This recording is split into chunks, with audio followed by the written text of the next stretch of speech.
በስመ አብ ወወልድ ወመንፈስ ቅዱስ አሃዱ አምላክ አሜን። ስብሐት ለእግዚአብሔር ለዘአብጽሐነ እስከዛቲ ሰዓት። ውድ ኦርቶዶክሳውያን በመላው ዓለም የምትገኙ የእናታችን የንጽሕተ ንጹሐን የቅድስተ ቅዱሳን የእመ አምላክ የቅድስት ድንግል ማርያም ወዳጆች እንኳን ለጾመ ፍልሰታ በሰላም አደረሰን አደረሳችሁ እያልኩ እንግዲህ የመጀመሪያው ሱባኤ መገባደጃ፣ ሁለተኛ ሱባኤው ደግሞ መጀመሪያ መካፈያ የሆነው የእናታችን የቅድስት ድንግል ማርያም የጽንሰት መታሰቢያ በዓሏ ነሐሴ 7 እንደሚከበር ይታወቃል። እንግዲህ ይህ በዓል ለኛ ለተዋህዶ ልጆች ልዩ ትርጉም ያለው በዓል ነው። ምናልባትም ደግሞ እንደ ኢትዮጵያ እናታችን ቅድስት ድንግል ማርያም የአስራት ሀገሯ በመሆኗ አብዝተን እንወዳታለን፣ እናፈቅራታለን። ስለዚህ የእመቤታችን በዓል የኛም የእያንዳንዳችን በዓል ስለሆነ ይህ ውድ የሆነ በዓል የእመቤታችን የቅድስት ድንግል ማርያም የጽንሰት መታሰቢያ በዓሏን ለማክበር ስላበቃን አምላከ ቅዱሳን መድኃኔ ዓለም ክብርና ምስጋና ለስሙ ይሁንልን።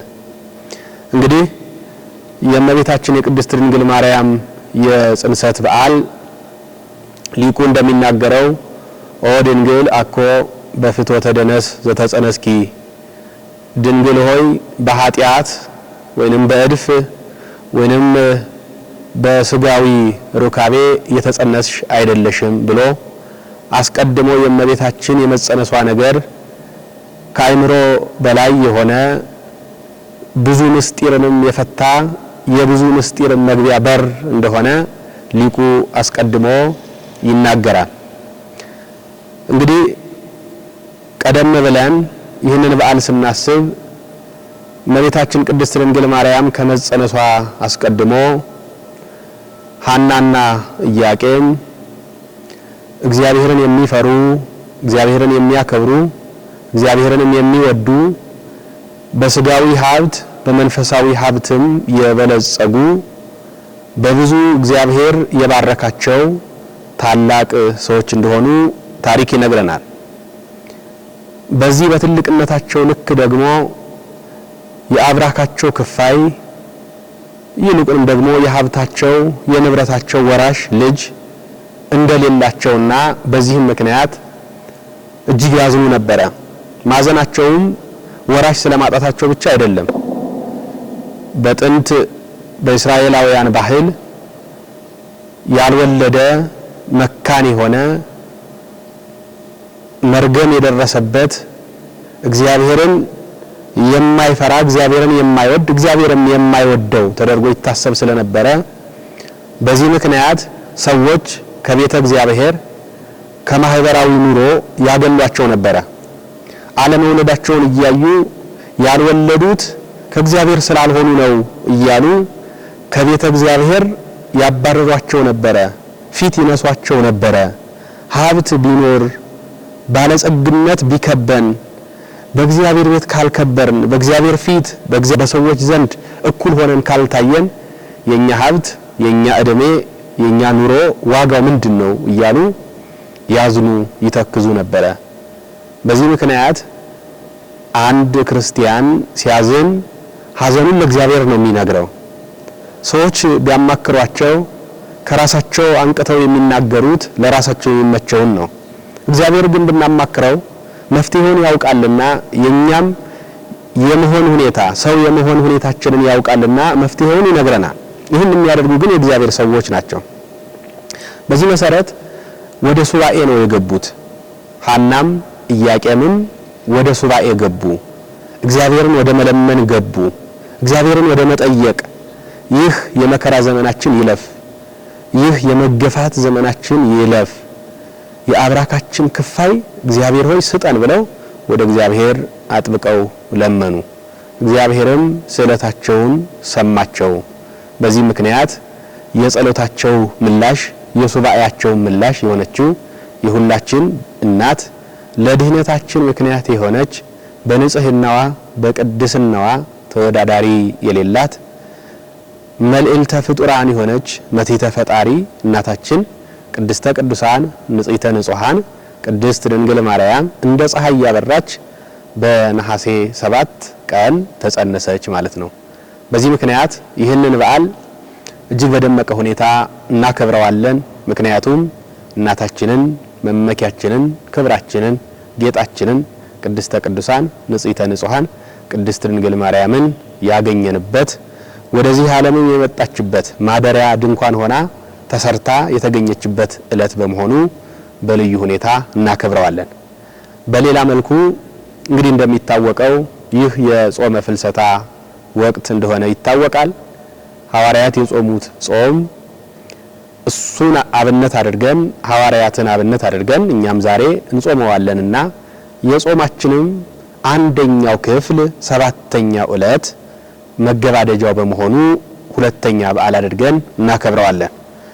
ይህንን ስናከብር ያሳለፍነውን በደስታ የጸለየነውን ጸሎት ቅድመ እግዚአብሔር እንዲደርስ እግዚአብሔርን አጥብቀን በመለመን የለፋነው ልፋታችን ከንቱ እንዳይሆን መና ሆኖ እንዳይቀር ለእያንዳንዳችን ለየልባችን መሻት የሚሆነውን እግዚአብሔር እንዲሰጠን ሀገራችንን በጭንቀት ላይ ናትና ለዚች ለሀገራችን ለአንድ አይናችን ለመጠጊያችን ለክብራችን ለሆነችው አባቶቻችን በደማቸው በአጥንታቸው ላቆዩት ዛሬኛ ላይ ለተገኘችው ለሀገራችንም ሱባኤያችን መልስ እንዲሰጥ መልስ ይዞ እንዲገኝ በጸሎት ከእግዚአብሔር ጋር በጋራ ሆነን በዚህ በዓል እናስበዋለን ማለት ነው።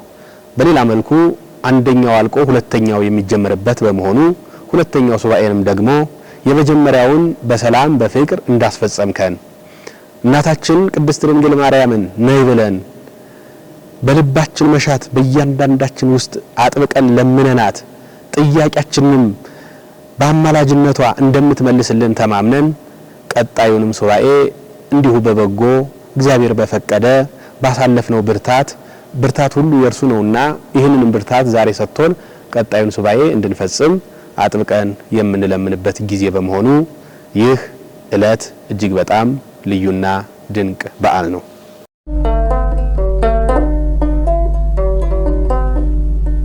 እንግዲህ ሱባኤ ሲነሳ አብሮ የሚነሳው ይህቺ ታላቋ ገዳማችን ናት።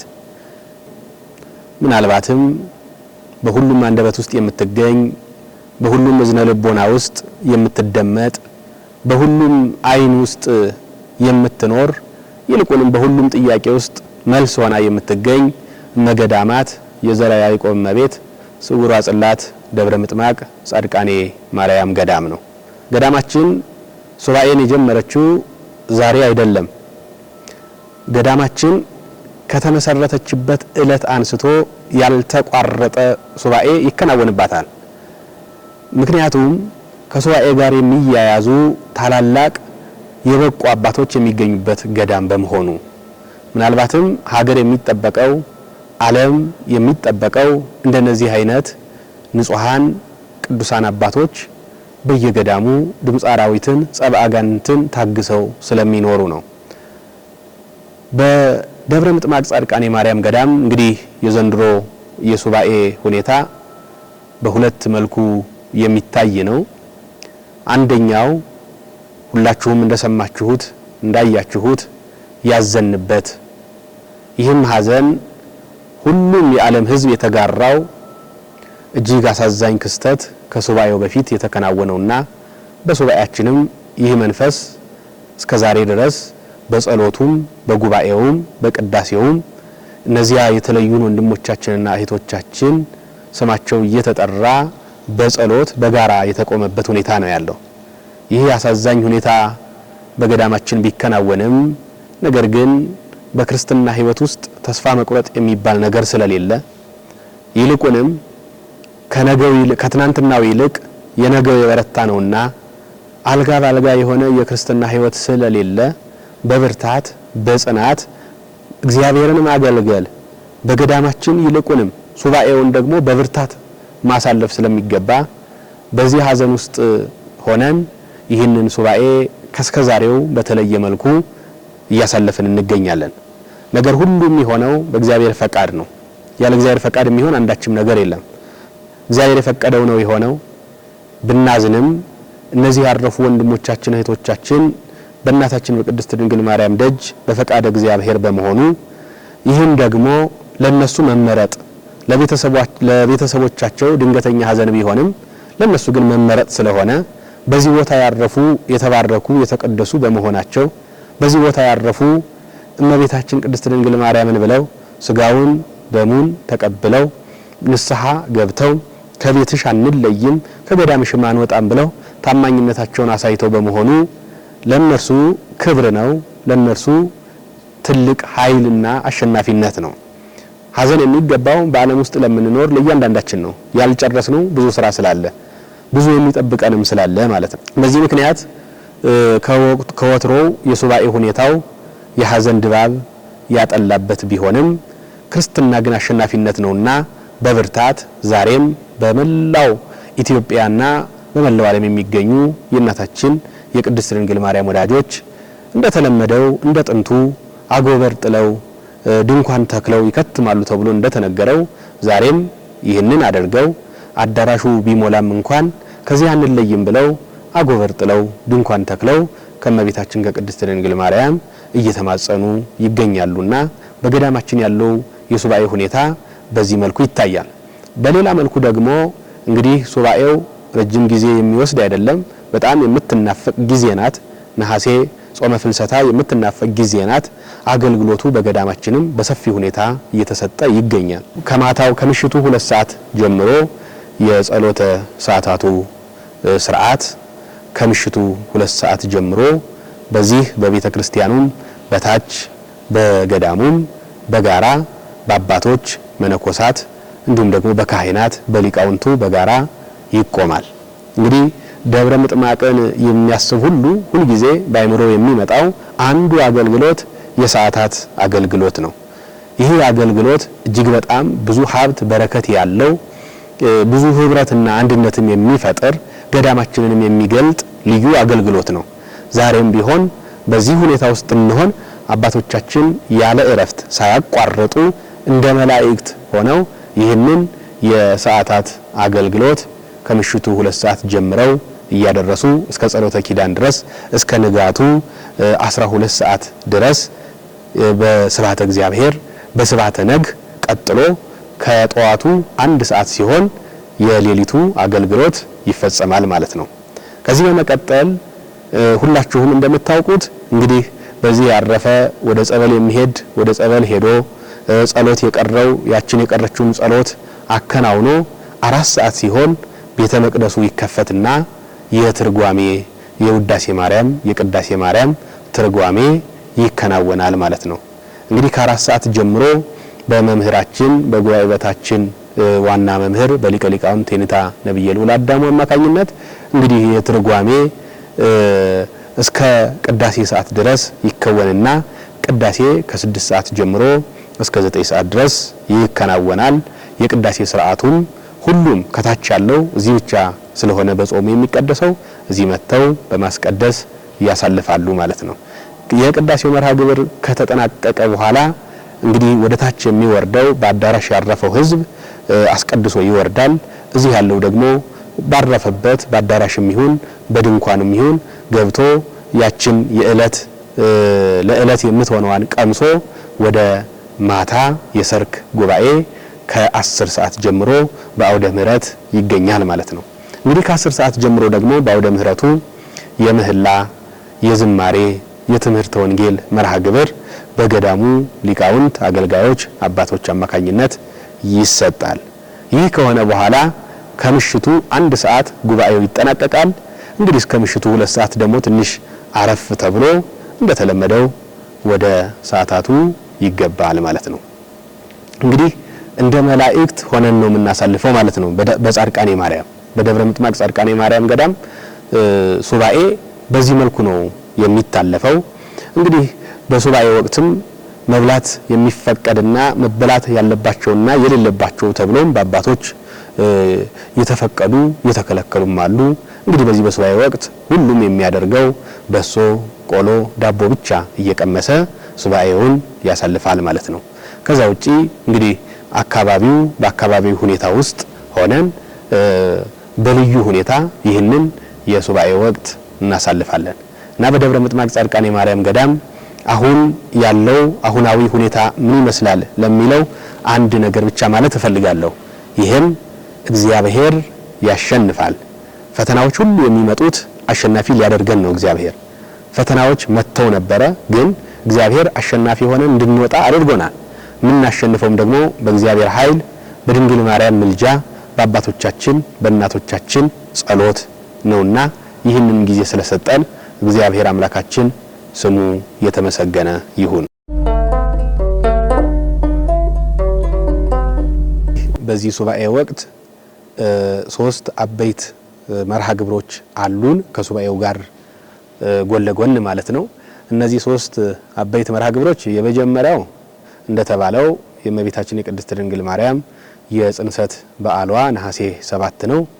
ይህም እንግዲህ አብዛኛው በሱባኤ ያሳለፈው የእመቤታችን ወዳጅ ምእመኑ የሚያስቀድስበት ማስቀደስ ብቻ አይደለም፣ ስጋውን ደሙን የሚቀበልበት ጊዜ ነው። ከዚህ ጋርም ደግሞ በዚሁ በገዳማችን በአውደ ምሕረት ላይ ሰፋ ያለ መርሃ ግብር፣ የወንጌል መርሃ ግብር፣ የትርጓሜ መርሃ ግብር፣ የዝማሬ መርሃ ግብር በነሐሴ 7 እመቤታችን ቅድስት ድንግል ማርያምን የጽንሰቷን በዓል ምክንያት በማድረግ ይኖረናል ማለት ነው። ይህ መርሃ ግብር እንግዲህ ቆየት ብሎ ነው የጀመረው። እኛም ዛሬ አባቶቻችን የጀመሩትን ማስቀጠልና የነሱን አሰር ተከትለን መሄድ ስላለብን ይህንን ዛሬም እናከናውናለን ማለት ነው። ሁለተኛው በሱባኤው መሃል ሁላችንም በጉጉት የምንጠብቀው ተጨማሪ ማብራሪያም ለብቻው የምንሰጥበት የበዓለ ደብረ ታቦር በዓል ነው። እንግዲህ በዓለ ደብረ ታቦር በዚህ ቦታ መከበር የጀመረው ከንጉሱ ከአጼ ዘርዓ ያዕቆብ ዘመነ መንግስት ጀምሮ ነው። በበዓለ ደብረ ታቦር እንግዲህ በደመራ እንዲከበርም የተደረገው እዚህ ቦታ ላይ ነው። በደመራ የሚከበርበትም የራሱ ምክንያት በእለቱ የሚገለጥ ሆኖ ግን ይህ በዓለ ደብረ ታቦር እንደተለመደው በልዩ ሁኔታ ታላላቅ መምህራን፣ ሊቃውንት፣ ዘማሪያንም ጭምር እንዲሁም ደግሞ ብፁዓን አባቶችም ሳይቀር ተገኝተው በልዩ ሁኔታ የሚያከብሩት ይሆናል ማለት ነው።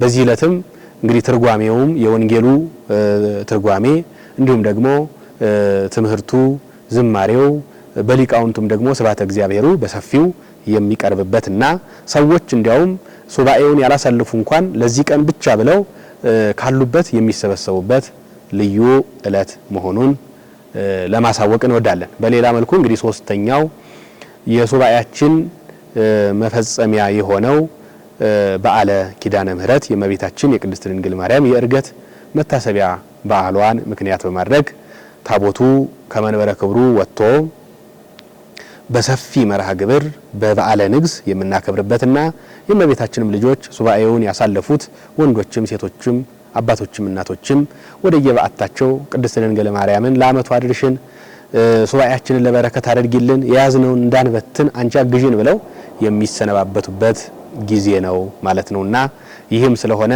ሁላችሁም በዚህ በዓል ላይ ተገኝታችሁ የበረከቱ የበዓሉ ተሳታፊ እንድትሆኑ ጥሪያችንን እናስተላልፋለን። ወስብሐት ለእግዚአብሔር ወለወላዲቱ ድንግል ወለመስቀሉ ክቡር። ይቆየን።